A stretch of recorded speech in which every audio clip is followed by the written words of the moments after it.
तो चलिए फ्रेंड्स, आज हम लोग तैयार है इसका पार्ट 2 वीडियो देखने के लिए साइंस का। ये उनके लिए वरदान साबित होगा जिनका बोर्ड एग्जाम 2025 में होने वाला है। यहाँ पे चुनिंदा क्वेश्चन ही लेकर के आ रहे हैं जो सीधा और सीधा बोर्ड एग्जाम में आपको देखने को मिलेंगे। तो चलिए 5-7 मिनट समय दीजिए, आपको 2 से 3 नंबर इस वीडियो से मिलने वाला है।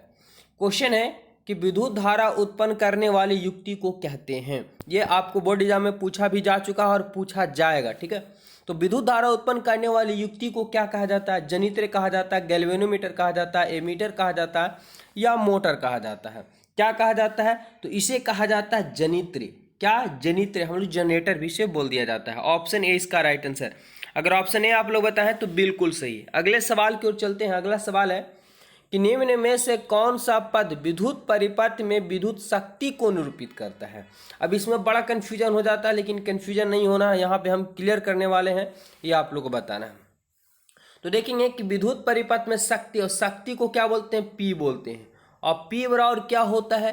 पी बराबर 2 फॉर्मूला होता है जो आपको याद रखना होगा, ठीक है। 2 फॉर्मूला, एक होता है V² R होता है शक्ति बराबर, एक P बराबर होता है I² R होता है।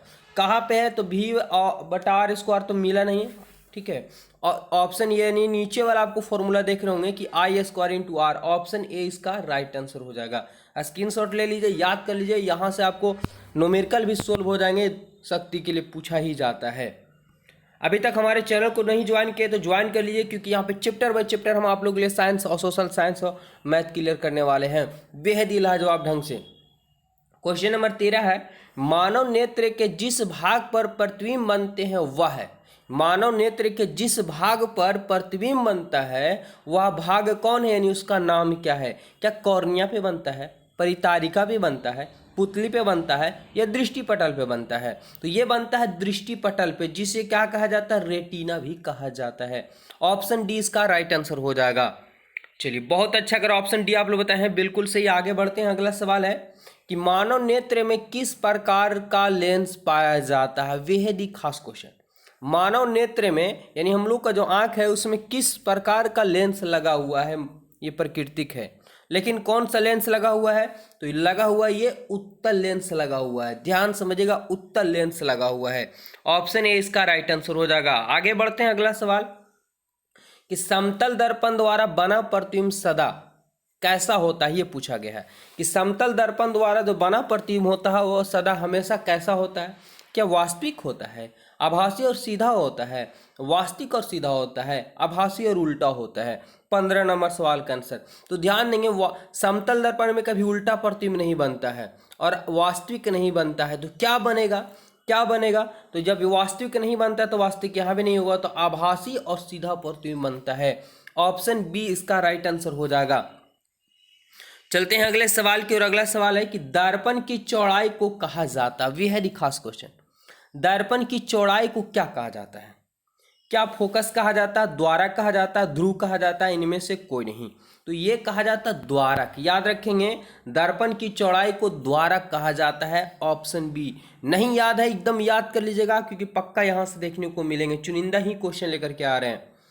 F/R/2 आप लोग पढ़ चुके हैं गोलीय दर्पण में सिद्ध करने के लिए, सब्जेक्टिव में भी आपको देखने को मिल सकता है, ठीक है। क्या होता है, किसके लिए सत्य है? तो क्या अवतल दर्पण में, उत्तल दर्पण में, दोनों में, या समतल दर्पण में? तो देखिए हम पहले ही आंसर आप लोगों को समझा चुके हैं कि F/R/2 किसके लिए? गोलीय दर्पण में। तो गोलीय दर्पण में अवतल भी आता है और उत्तल भी आता है। इस प्रकार इसका राइट आंसर की बात करें तो ऑप्शन सी इसका करेक्ट आंसर हो जाएगा।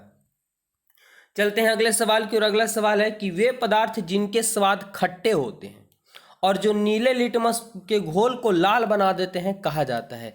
तो आप लोग पढ़ चुके होंगे कि वह ऐसा पदार्थ जो नीले लिटमस को लाल कर देता है क्या कहलाता है? या सिंपल सी बात है कि आप इसका डबल क्वेश्चन पकड़ने के लिए एक ही में दिया हुआ है कि जिसके स्वाद खट्टे होते हैं, और जिसका स्वाद खट्टा होता है वो क्या होता है? अम्ल कहलाता है। क्या कहलाता है? अम्ल कहलाता है, ठीक है। ऑप्शन की बात करें, ऑप्शन सी यहाँ पे करेक्ट आंसर हो जाएगा। आगे बढ़ते हैं। अगला सवाल है कि सोडियम जिंकेट का रासायनिक सूत्र से आपको 3 क्वेश्चन पक्का बोर्ड एग्जाम में देखने को मिलेंगे। सोडियम जिंकेट का रासायनिक सूत्र बताना है। क्या होगा? यहाँ पे सब लग रहा है कि सेम है, सही है, लेकिन राइट आंसर की बात करें तो क्या होगा? तो देखेंगे सोडियम जिंकेट है, तो सोडियम जिंकेट का सूत्र होता है Na2ZnO2, ठीक है। याद रखेंगे Na2 और ZnO2 होता है सोडियम जिंकेट का सूत्र, जो ऑप्शन डी यहाँ पे राइट आंसर है।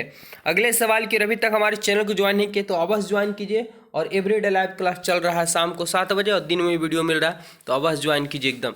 निम्नलिखित में कौन अधातु विद्युत का सुचालक है? ध्यान देंगे, आप लोग पढ़े हो कि अधातु विद्युत का कुचालक होता है, लेकिन हर में अपवाद होता है। यहाँ पे अधातु है लेकिन विद्युत का सुचालक है। कौन सा ऐसा पदार्थ है? क्या कॉपर है, हीरा, ग्रेफाइट या सल्फर है? तो राइट आंसर की बात करें कि ग्रेफाइट जो है ये क्या है? अधातु है, लेकिन विद्युत का क्या होता है? सुचालक होता है। तो इस वीडियो में मात्र 10 क्वेश्चन ही रन देते हैं, और ये वह खास क्वेश्चन जो आपको एग्जाम में देखने को मिलेंगे। इसका पार्ट 3 देखने के लिए आप हमारे चैनल को अवश्य ज्वाइन कीजिए। धन्यवाद।